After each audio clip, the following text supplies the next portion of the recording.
नमस्कार, मैं हूं पवन त्यागी। अमित शाह देश के गृह मंत्री 3 दिवसीय कश्मीर के दौरे पर हैं और इस दौरे की शुरुआत में ही एयरपोर्ट पर जैसे ही अमित शाह उतरे उन्होंने कश्मीर के लोगों का दिल जीत लिया और लोगों ने देखा कि एक हमारे देश का गृह मंत्री किस तरह की सादगीपूर्ण जीवन जीता है।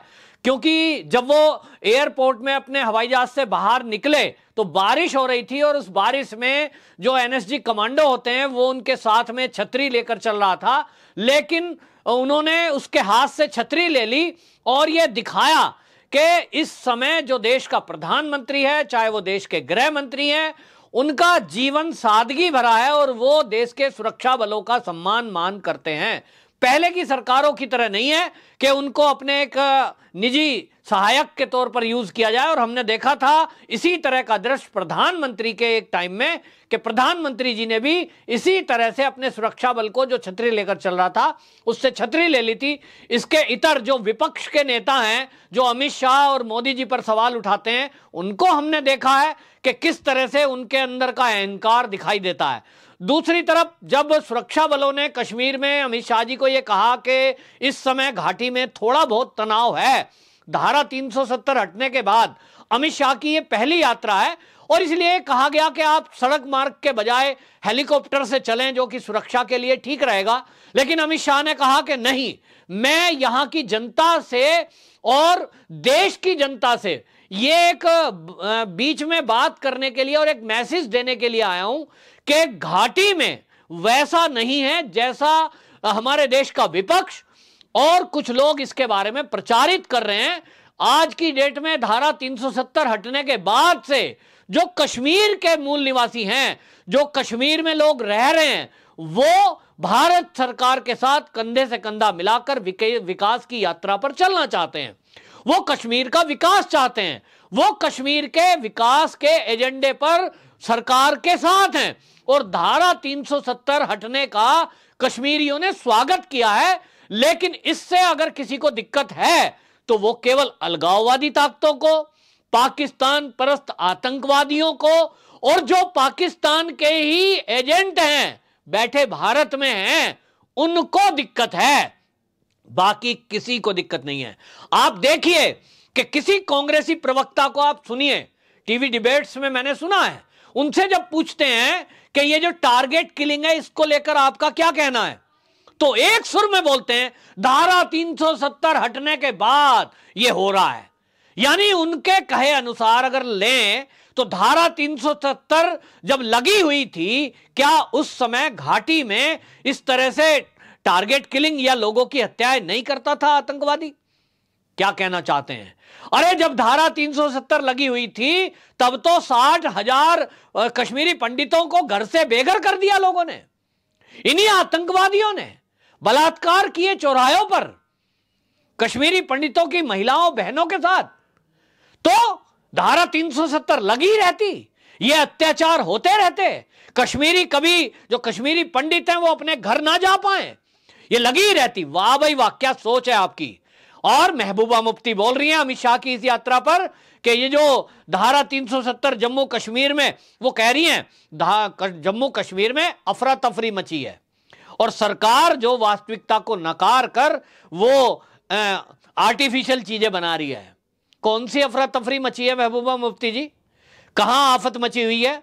अफरा तफरी महबूबा मुफ्ती अगर मची हुई है तो आतंकवादियों में मची हुई है।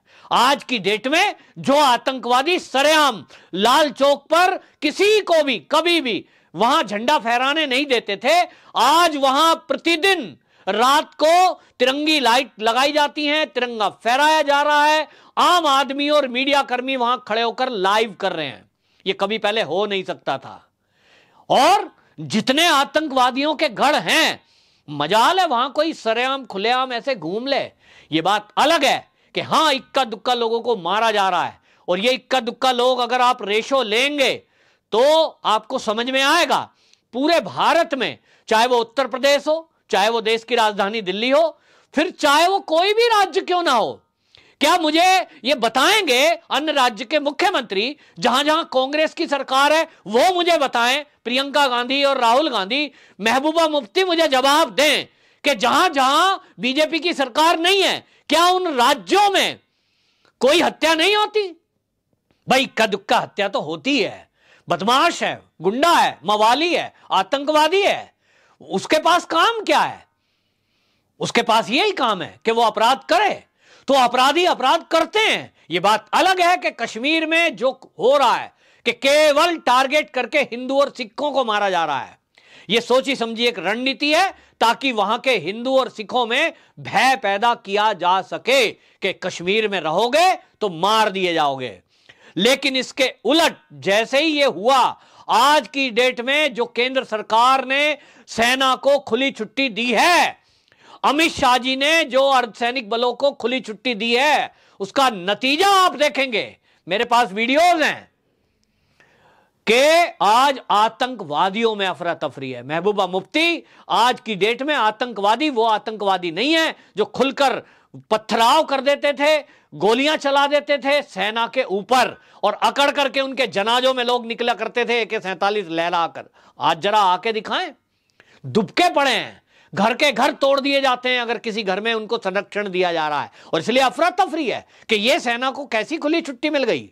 एक एक को पहले रिक्वेस्ट करते थे आओ सरेंडर कर दो, नहीं, अमित शाह ने खुली छुट्टी दी है कि अगर कोई इस देश में आतंकवादी है, चाहे वो कश्मीर ही क्यों ना हो, और कोई आतंक को पनाह देता है, दोनों को सजा दो। उठा उठा के 600 से अधिक आतंकवादियों के जो सपोर्टर हैं उनको उठा के जेल में डाला गया है। सरकारी नौकरियों में बैठे टैक्स पेयर के पैसे से तनख्वाह लेने वाले आतंकवादियों के मददगारों को नौकरी से बाहर किया जा रहा है। ये केंद्र सरकार की इस योजना के बाद कश्मीर में अफरा तफरी मची है। अफरा तफरी महबूबा मुफ्ती उन लोगों में मची है जो आतंकवादियों की मदद करते हैं या आतंकवादी बनने का सोच रहे हैं।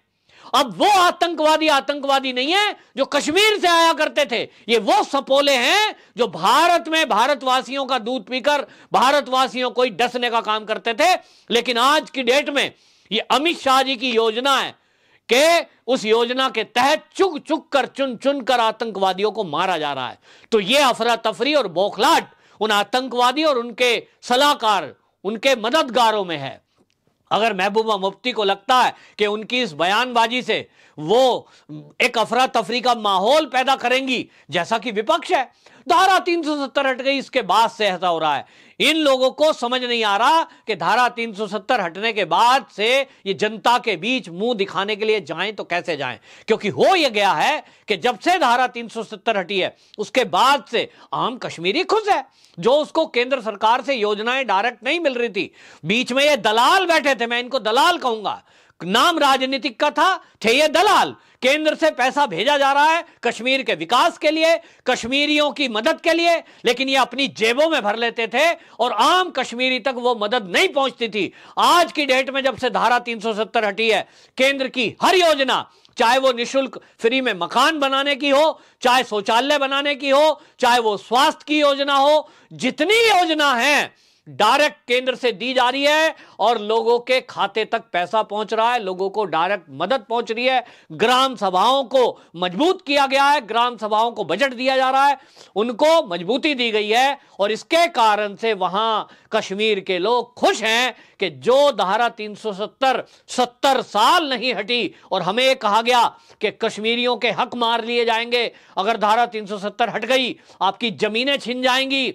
आपके मकान छिन जाएंगे, ऐसा झूठ बोलकर हमें विपक्ष ने डराया था। आज धारा 370 हटे हुए जब कुछ महीने हुए हैं, इसके बाद से जो देखा है विकास की बयार कश्मीर के अंदर बही है, उसके बाद कश्मीर का आम आदमी चाहता है कि वो भारत सरकार, मोदी सरकार के साथ कंधे से कंधा मिलाकर कश्मीर के विकास में काम करे। और ये अमित शाह जी की जो यात्रा है उसमें शुरुआत उन्होंने जो की है, अमित शाह सबसे पहले उस शहीद CID इंस्पेक्टर के घर गए जिसने आतंकवादियों की जो जानकारी है वो केंद्रीय सुरक्षा बलों तक पहुंचाने के लिए अपनी जान को न्यौछावर कर दिया। वो शहीद हुआ। उस शहीद जो है परवेज अहमद के घर अमित शाह सीधे गए और उसकी पत्नी जो थी फातिमा अख्तर, उसको सरकारी नौकरी का नियुक्ति पत्र सौंपा है। और इससे भी एक मैसेज दिया है कि जो कश्मीर में चाहे वो पुलिस बल हो, चाहे वो आम आदमी हो, उसके साथ सरकार खड़ी है और